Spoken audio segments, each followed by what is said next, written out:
Ok, donc salut à toi, et on se retrouve aujourd'hui pour une vidéo qui n'était pas du tout prévue à la base, puisque, tu l'as certainement vu, l'airdrop des Gunlayers a été annoncé. Alors on a eu énormément de FUD, bon j'avoue j'en ai fait un peu partie aussi, mais on a eu énormément de FUD pour plusieurs raisons. La communication n'a pas été hyper claire, c'est-à-dire qu'on a eu plein de petites informations qui sont agrégées dans les premières minutes. Deuxièmement, on a eu une supply qui est assez particulière, on va le voir plus tard. Et troisièmement, on a eu un mécanisme qui pour le coup est vraiment étrange, et j'avoue que c'est un peu bizarre. En fait, le token ne va pas être transférable au début, on va seulement pouvoir le staker. Et ensuite, et là on sait pas quelle date, on pourra peut-être le vendre. Donc bon, moi comme t'as vu sur mon adresse principale, j'ai eu 226 jetons Egun. Alors en fait, au départ, on se disait que c'était que dalle, mais en vrai, c'est que la supply est plutôt petite. Mais la plupart des gens tournent entre 10 et peut-être 80 tokens Egun. On a très peu d'énormes allocations. On n'a pas de personnes qui ont 3 ou 4000 tokens. Alors, dans cette vidéo, on va pas parler de l'utilité ou des fondamentaux derrière le token Egun. Ils ont sorti un white paper de, je crois, 47 pages. Donc bon, ça on le lira au calme et ça fera certainement l'objet d'une vidéo beaucoup plus détaillée et beaucoup plus réfléchie quand on voit ce genre de schéma. Bon, effectivement, je vais pas le lire là comme ça en deux-deux. Je prendrai le temps de le faire plus tard. Mais donc on va pouvoir s'intéresser à l'annonce qui a été faite officiellement par la fondation Egun, qui est un peu la fondation qui va s'occuper de tout ce qui va concerner la gouvernance, le token, etc. Alors, on va commencer par les tokenomics. Comme on peut voir, on va avoir une supply de 1,6 milliard de jetons. Et alors ça, c'est quelque chose qui a fait, je pense, bugger beaucoup de gens, moi le premier. C'est-à-dire que généralement, les tokens qui se sont lancés sur les derniers mois avaient une supply, pour la plupart, de 10 milliards. Starknet, c'était 10 milliards. Atlayer, c'était 10 milliards. Le token de Wormhole, c'était 10 milliards, etc. Ce qui fait qu'en fait, on a quasiment un rapport de x6, x7 entre les deux. Et du coup, évidemment, au lieu d'avoir une allocation de peut-être, je sais pas moi, 1300 jetons, on avait une allocation de 200 jetons, admettons. Ce qui fait qu'effectivement, ça fait un gros décalage et ça a fait bugger beaucoup de gens. Côté répartition, alors, les investisseurs et les membres de la team, quoi, on peut le dire, vont avoir un peu plus de la moitié des jetons, mais ils vont être bloqués pendant une année entière minimum. Et ensuite, bon, ils vont avoir un vesting, donc ça, c'est quelque chose qui est assez habituel. Sinon, nous, l'airdrop, ça va concerner 15% de la supply, et ça va être réparti selon des saisons. Saison 1, saison 2, je crois saison 3 également. Et ensuite, ici, on a deux critères supplémentaires qui ne concernent pas le lancement. Ce qui fait que donc, la supply au lancement sera de 1,6 milliard, mais la supply, entre guillemets, liquide au lancement, sera beaucoup moins. Elle sera de, je crois, 83 millions, c'est-à-dire 5% de la total supply. Également, c'est un jeton qui est visiblement à vocation à être inflationniste. Au départ, on n'aura pas d'inflation, c'est-à-dire que l'inflation sera quelque chose qui sera voté plus tard par la gouvernance des Gunlayers. Donc maintenant, si on se concentre uniquement sur la première saison, ça va concerner 5% de la supply totale du jeton Egun au lancement, donc c'est-à-dire 80 millions, donc ce seront les seuls 80 millions à être liquides. En réalité, ils ne seront pas liquides, on verra un peu plus tard. La date de la snapshot a surpris beaucoup de monde parce que le 15 mars, effectivement, ça remonte à il y a quand même 2 mois. Cette première saison va être répartie en deux phases. Alors la première phase, ça va être celle qui va concerner tous les restakers natifs, c'est-à-dire les gens qui ont eux-mêmes restaké sur leur node 32 Ethers, les restakers de LST, c'est-à-dire ceux qui l'ont fait sur le front-end officiel des Gunlayers, ainsi que tous les holders de LRT, donc E-Ether, EZ-Ether, ceux de Swell, etc. Donc là, cette phase, tu peux déjà vérifier quelle quantité de jetons tu vas toucher à cette adresse-là.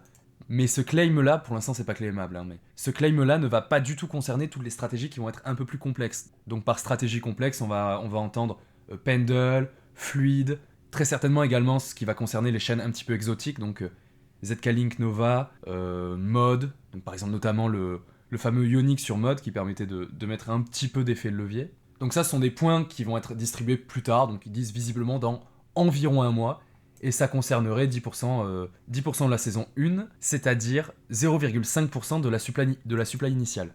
Alors on a vu beaucoup de gens qui ont paniqué en se disant mais attends, c'est-à-dire que nous sur Pendle on va recevoir que 10% des tokens, c'est vraiment très faible, etc. Actuellement la TVL totale des Gunlayers c'est environ 15 milliards, la TVL totale de Pendle c'est je crois 4 milliards, mais sur ces 4 milliards on a seulement 750 millions de dollars de LRT qui sont sur Pendle, donc environ 5% de la supply totale des Gunlayers. Ensuite, évidemment, on va ajouter à ça, donc comme je disais, Fluid, les autres protocoles qui permettent de mettre de l'effet de levier, ainsi que les chaînes un petit peu exotiques. Donc au final, on arrive très certainement à environ 10%, donc non les gars, il n'y a pas de raison de croire qu'on va se faire... que les utilisateurs de Pendle vont se faire entuber plus que les autres. Bon, évidemment, pour l'instant, on ne fait rien parce que la fenêtre de claim n'est pas ouverte, donc juste on regarde. On réfléchit, on râle un peu s'il y a besoin. Bon, les critères qui ont été pris en compte, alors c'est les trucs classiques, donc évidemment les points. Visiblement, ils ont voulu faire un mécanisme de résistance aux attaques Sibyl. Bon, sur Egon Layer, je vois pas trop comment on pouvait Sibyl ce genre de choses. Apparemment, ils ont récompensé la loyauté, c'est-à-dire ceux qui ont restacké dans le temps, à travers le temps. Et également, on va le voir un petit peu plus loin, voilà. Ils ont voulu récompenser les utilisateurs du testnet. Alors je pense que ça doit être vraiment quelques pouyennes de pourcents. J'avais participé au testnet en mai 2023, je crois, de mémoire.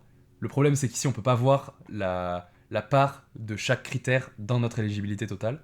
Également, on a visiblement un peu de FUD au niveau du prix du token.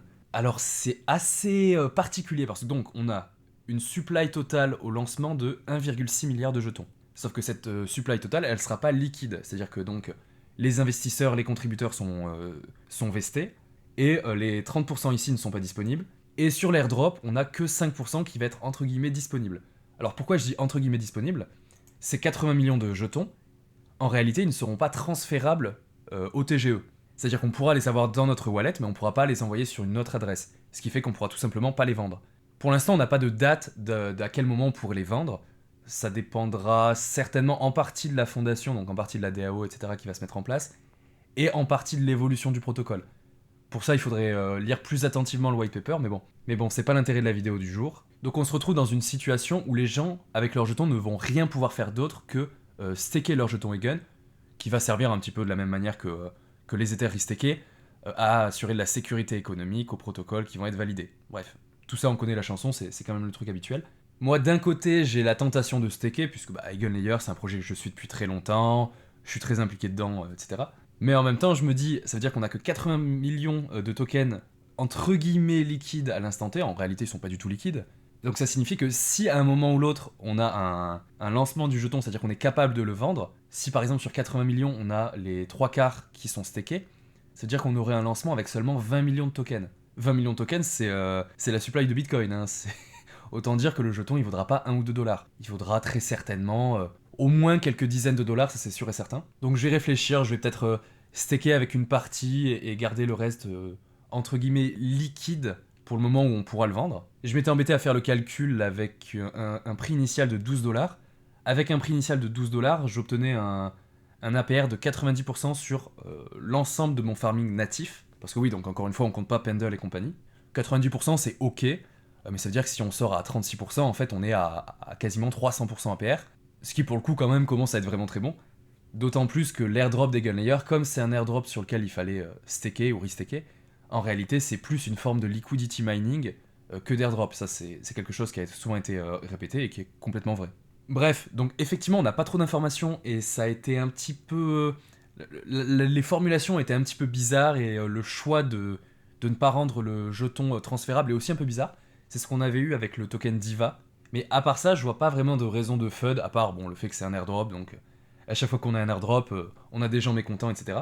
Juste, on a un petit peu le même problème que sur Etherfi, c'est-à-dire que c'est un airdrop qui est censé être linéaire, mais pour éviter de se retrouver avec une armée de petits portefeuilles pas contents, Egon Layer a estimé que tous les portefeuilles entre guillemets éligibles devaient obtenir 10 tokens.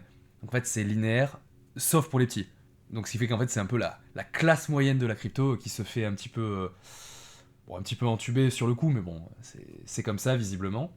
Bref, donc ouais, je vois pas de raison de feuder particulièrement. La supply est petite, les mécanismes choisis sont un peu étonnants, mais bon. En fait, si jamais le token sort dans les prochains mois, ça pose pas de problème. Si jamais le token sort dans 2 ans, ou plutôt s'il est transférable, pardon, dans 2 ans, effectivement, là on aura un vrai problème, quoi. En tout cas, c'était une vraie surprise, moi je m'attendais plus à le voir fin juin, début juillet. Mais bon, une bonne surprise, on va dire. Et ça va me donner un sujet supplémentaire, c'est-à-dire que je vais très certainement me plonger dans à quoi sert le token Egon, qu'est-ce qu'il va faire concrètement, est-ce que c'est un jeton pourri comme Atom qui sert juste à faire joli, ou est-ce que c'est un vrai jeton utile comme Ether. On verra tout ça, je pense, dans une prochaine vidéo qui sera beaucoup mieux construite. Là, c'est vraiment une vidéo faite en one-shot à l'improviste. Bref, je vais passer au montage, et j'espère quand même que tu as eu une allocation intéressante, et je te dis à la prochaine. Salut!